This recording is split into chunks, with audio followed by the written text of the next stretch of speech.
Bismillah, Assalamualaikum warahmatullahi wabarakatuh.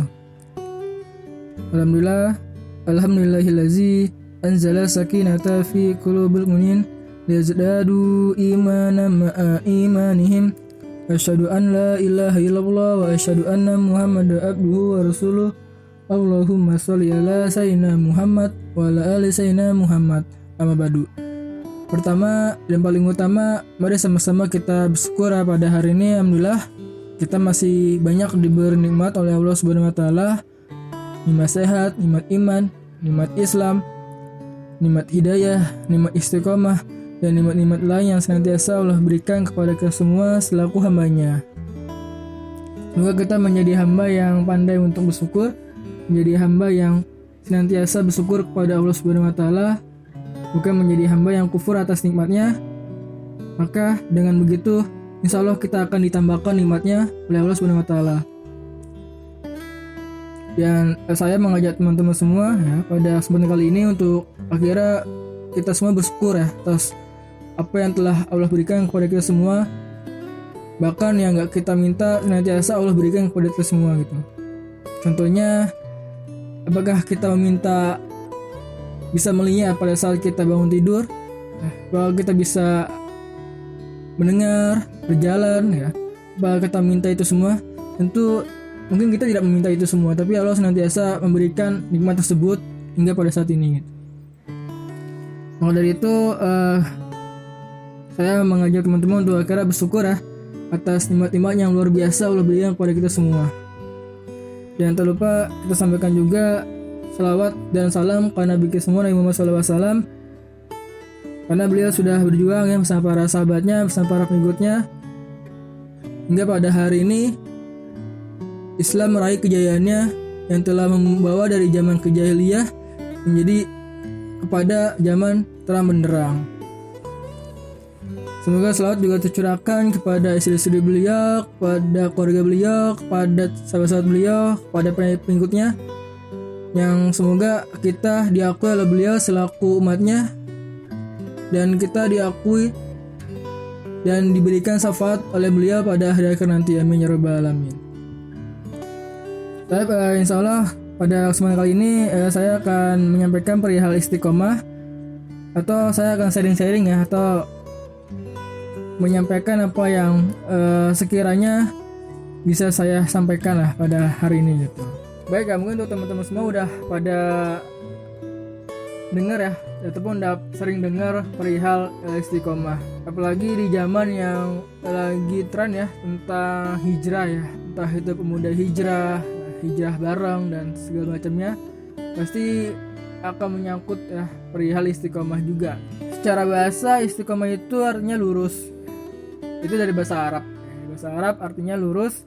Tapi secara istilah istiqomah itu dapat diartikan sebagai perbuatan menjaga perbuatannya tetap pada jalan yang lurus ya, atau tidak berubah karena sesuatu. Jadi bisa diartikan menjaga segala iman dan takwa di jalan Allah Subhanahu wa taala dengan tetap beribadah padanya, senantiasa menjauhi larangannya dan menjalankan perintahnya. Itu ya secara arti gitu kan.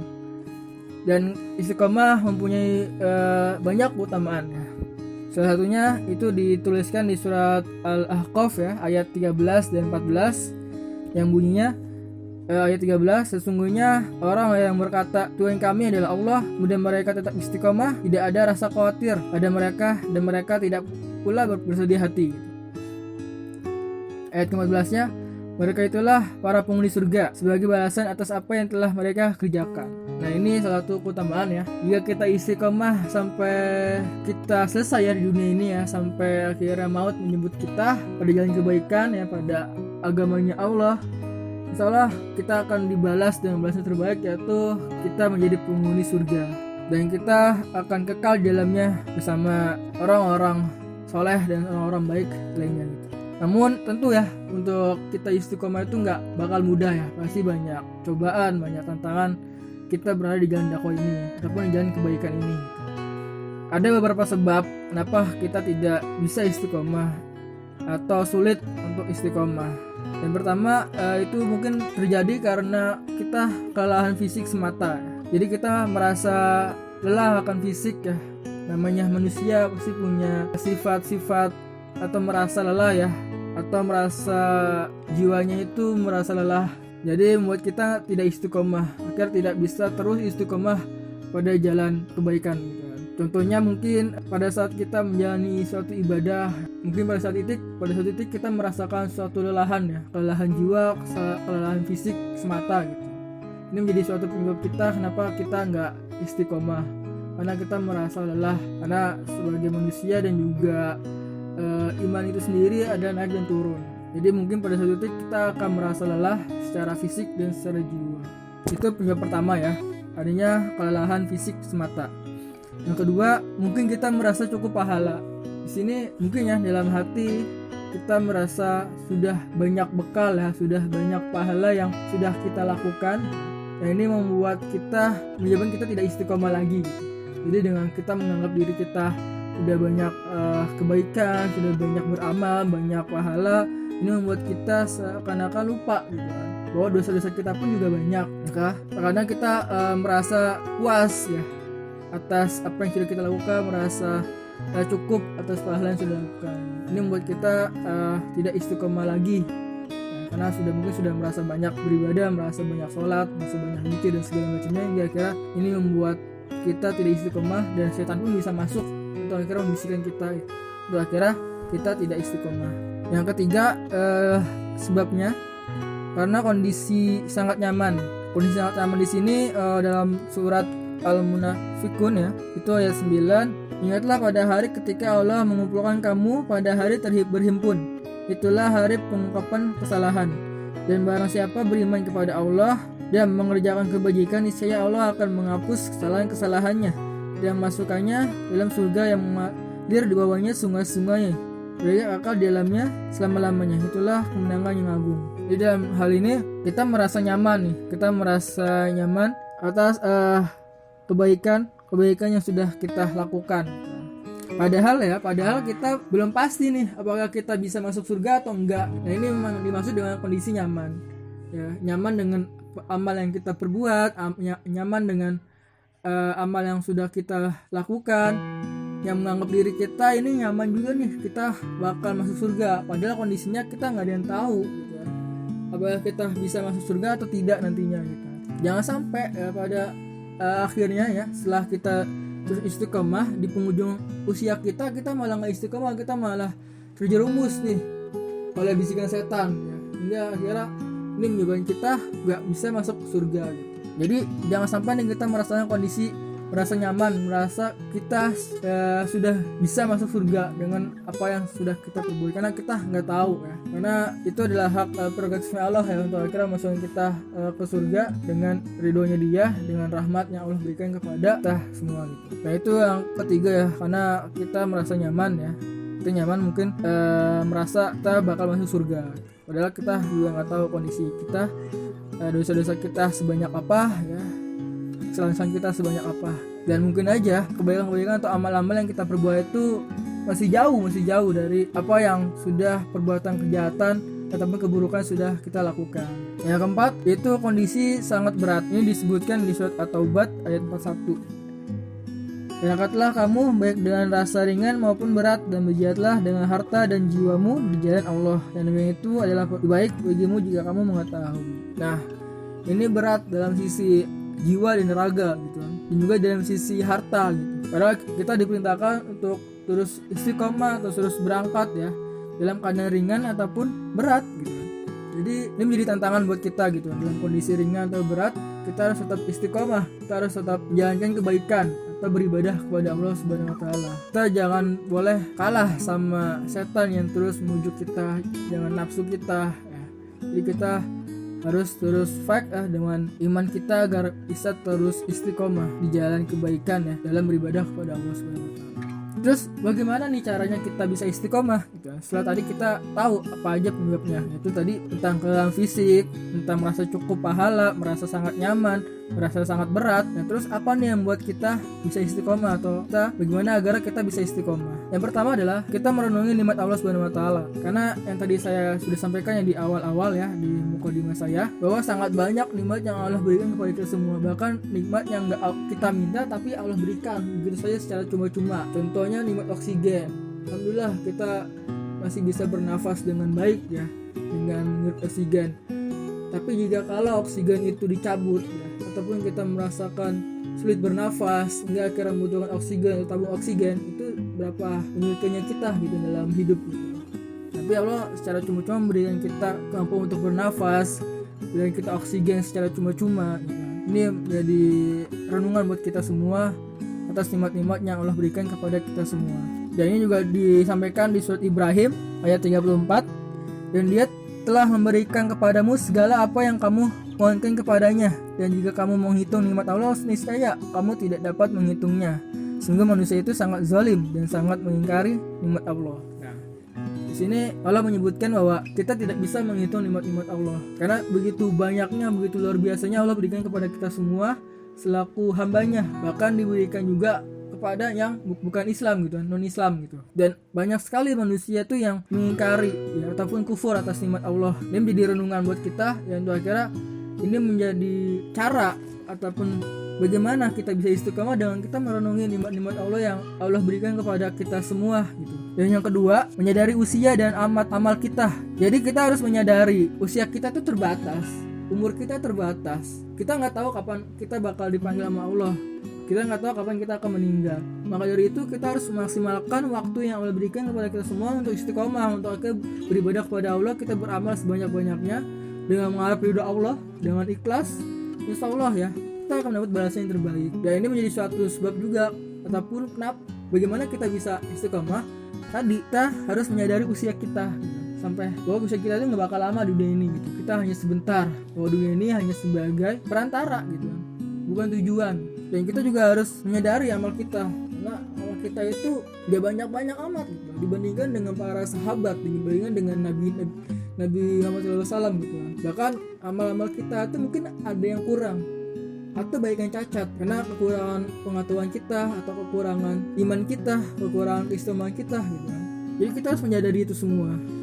Dan ini juga dituliskan dalam surat Al-A'raf ya, ayat 34. Dan setiap umat mempunyai ajal atau batas waktu. Apabila ajalnya tiba, mereka tidak dapat meminta penundaan atau percepatan sesaat pun. Jadi kita harus menyadari bahwa kita tuh nggak bisa meminta perpanjangan sedetik pun, dan kita nggak bisa menunda kematian kita gitu.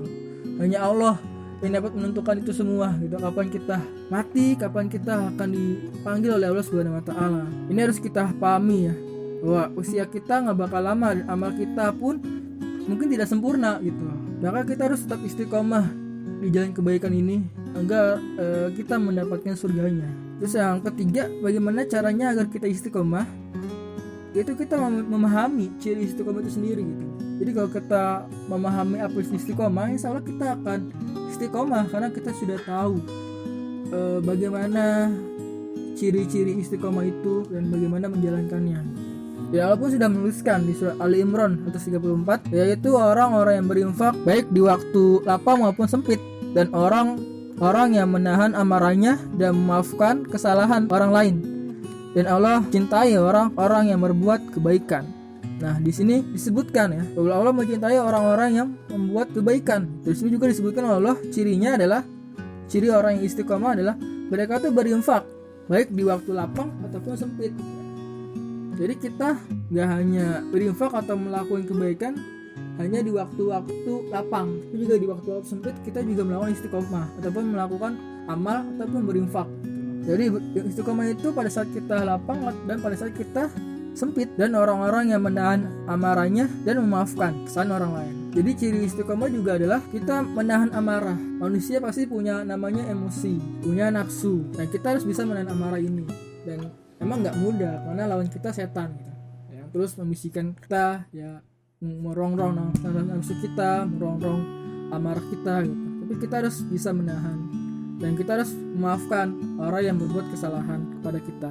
Karena tadi Allah mencintai orang-orang yang berbuat kebaikan. Yang keempat adalah beramal ibadah secara proporsional gitu kan. Jadi beramal itu secara proporsional itu maksudnya adalah sesuai aturan ya, sesuai aturan yang sudah dicontohkan Nabi Muhammad SAW dan juga yang sudah diperintahkan oleh Allah SWT gitu. Jadi kita nggak menambah-nambahkan amal-amal yang ini nggak diperintahkan sama Allah dan Rasulnya, nggak dicontohkan sama Rasulnya. Itu secara profesional, terus secara proporsional ya. Jadi sangat penting ya kita beribadah secara dicontohkan Nabi kita atau itiba ya, contoh atau mencontoh Nabi. Dan insya Allah ini menjadi penyebab kita agar kita istiqomah, karena kita tahu Nabi mencontohkannya seperti ini, Allah memerintahkan seperti ini dalam beribadah, dalam beramal, dan kita nggak melebih-lebihi gitu, tapi menambah-nambahkan agar amal itu sempurna gitu.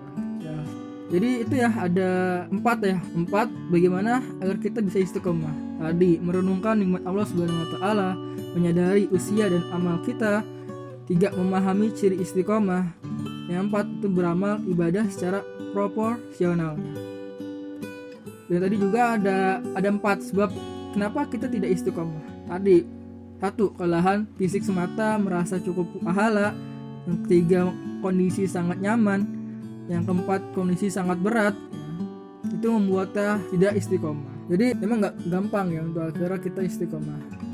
Tapi dengan tekad yang bulat, yang niat yang lurus, ikhlas karena Allah, insya Allah kita bisa istiqomah di jalan kebaikan ini hingga ajal menjemput kita semua. Dan kita dapat berkumpul kembali bersama-sama di surganya Allah ya, bersama Rasulullah SAW, dan bisa bertemu dengan Allah Subhanahu Wa Taala. Amin ya rabbal alamin. Mungkin itu aja yang bisa saya sampaikan ya. Nggak banyak-banyak, semoga teman-teman nggak puas, karena biar teman-teman tuh bisa mencari referensi lain ya, mencari sumber-sumber lain, itu akhirnya menambah wawasan kita semua, biar kita bisa semakin termotivasi untuk akhirnya istiqomah gitu. Karena insya Allah ya balasannya luar biasa gitu, di dunia ataupun di akhirat. Itu aja dari saya. Kalau ada banyak kekurangan mohon dimaafkan ya. Semoga ini menjadi tazkirah atau pengingat untuk kita semua, terutama juga untuk saya pribadi di sini gitu. Semoga kita bisa lebih baik lagi ke depannya untuk akhirnya bisa beramal, beribadah, atau melakukan kebaikan untuk akhirnya mengharap ridha Allah semata. Dan meluruskan niat-niat kita hanya untuk istiqomah beribadah hanya untuk Allah Subhanahu Wa Taala. Baik, itu aja. Sekian dari saya. Assalamualaikum. Maaf bila banyak kesalahan. Yang benar datangnya dari Allah, yang salah datangnya dari saya pribadi. Akhir alam. Wassalamualaikum warahmatullahi wabarakatuh.